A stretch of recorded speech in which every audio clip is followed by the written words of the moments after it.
La rentrée a sonné le glas de l'été, et avec elle, le grand théâtre des conventions a repris ses droits. Un mois seulement après la magie de la plage et l'apaisement de la médaille miraculeuse, je me suis officiellement fiancée à Jonathan. Ma vie s'écrivait désormais sur des rails dorés, applaudis par tout notre entourage. Pourtant, le fil invisible qui me liait à Alexandre refusait de se rompre. Mes fiançailles allaient durer 2 ans. 2 longues années d'un temps suspendu. Au tout début de cette période, alors que le mariage commençait à peine à se dessiner, une idée s'est imposée à moi. Il fallait qu'il soit là. Pas seulement comme un invité parmi tant d'autres, mais à la place la plus proche.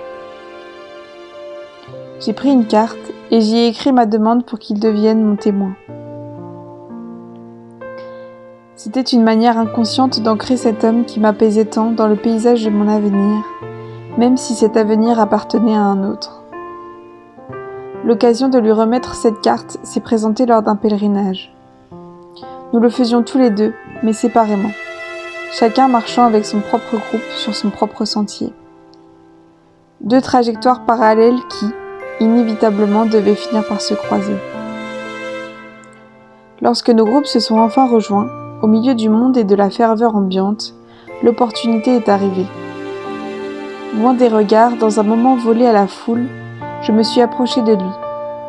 C'était en catimini, comme on s'échange un billet doux ou un secret défendu, que je lui ai glissé la carte entre les mains. Ce soir-là, le temps s'est arrêté le temps d'un geste. Je lui ai juste tendu la carte, le cœur battant, avant de m'enfuir presque aussitôt pour vaquer à d'autres occupations. Nous n'avons pas eu le temps de décrocher un mot. La foule nous a réaspirés, et j'ai emporté avec moi le vertige de mon audace. Sa réaction n'a pas été immédiate. Plus tard, un message de lui est arrivé sur mon téléphone. Il ne m'a pas dit oui automatique, de convenance. Il m'a écrit qu'il allait y réfléchir et qu'il me donnerait sa réponse lorsqu'il aurait discerné. Ce mot si fort résonnait étrangement. Alexandre pressentait-il déjà le paradoxe de sa place ? « Je tiens à le faire à ma façon », m'avait-il glissé à l'époque. Je ne sais plus combien de jours ou de semaines ont passé pendant qu'il menait ce combat intérieur, seul avec ses pensées. Mais il a tenu sa promesse, avec cette élégance rare qui n'appartient qu'à lui. Sa réponse n'est pas arrivée sur l'écran froid d'un téléphone. Un matin, j'ai trouvé dans ma boîte aux lettres une enveloppe. À l'intérieur, il y avait une jolie carte écrite de sa main. Le jour où j'ai déplié ce papier, une vague de joie pure m'a submergée. Je me souviens avoir serré fort, très fort cette lettre contre ma poitrine, comme si je pouvais y emprisonner un peu de sa présence et de cette paix qu'il savait si bien m'offrir. Ce n'était pas la bague à mon doigt qui me rendait sereine ce jour-là, c'était ce oui tracé de sa main. C'est fort de cet engagement que notre lien a continué de grandir au fil des mois. De temps en temps, nous nous retrouvions tous les deux, loin du groupe, loin du bruit. C'était des moments précieux, empreints d'une complicité douce et d'un trouble que nous feignions d'ignorer. Je l'ai appris bien plus tard, mais le destin jouait déjà avec nos cœurs.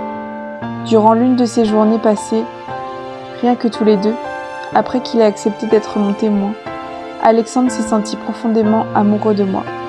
Il n'en a rien dit à l'époque, étouffant ses sentiments par respect pour mon futur mariage, tandis que moi, de mon côté, je luttais contre ce cœur qui battait trop fort en sa présence.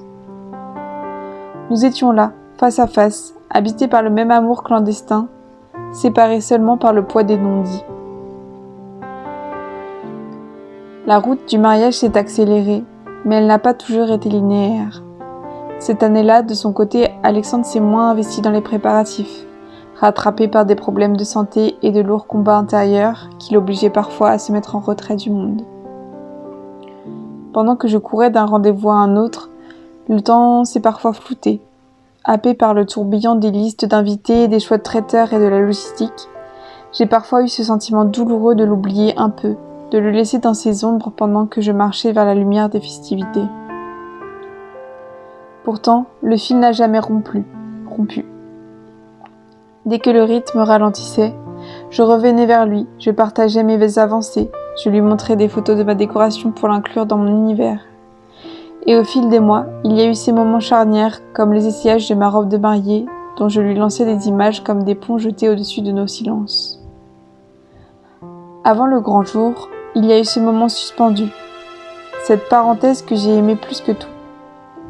Nous sommes partis tous les deux choisir son costume de témoin. Ce jour-là, le voir essayer ses vestes, ajuster ses épaules, le voir si beau sous les lumières de la boutique, mon cœur s'est emballé à nouveau. C'était une joie pure, un instant volé, où l'espace d'un instant j'ai pu l'habiller pour le plus beau jour de ma vie, même si le rôle qu'il allait jouer n'était pas celui que mon cœur réclamait. Puis, le jour J est arrivé. Au milieu du tumulte, des sans invités, des rires et des félicitations, Alexandre est resté fidèle à lui-même, une présence discrète, presque invisible pour la foule, mais un phare absolu pour mes yeux. Il a avancé, il a posé son nom sur le registre de la mairie, scellant mon mariage civil. Puis, sous les voûtes de l'église, il a signé le registre religieux. À 2 reprises, sa plume a validé ma promesse envers un autre. C'est juste là, sur le parvis, alors que la cérémonie religieuse venait de s'achever et que la foule nous entourait, que j'ai posé ce geste. Un détail qui me frappe d'une manière fulgurante aujourd'hui, avec le recul des années. C'est à Alexandre et à personne d'autre que j'ai confié le livret de famille.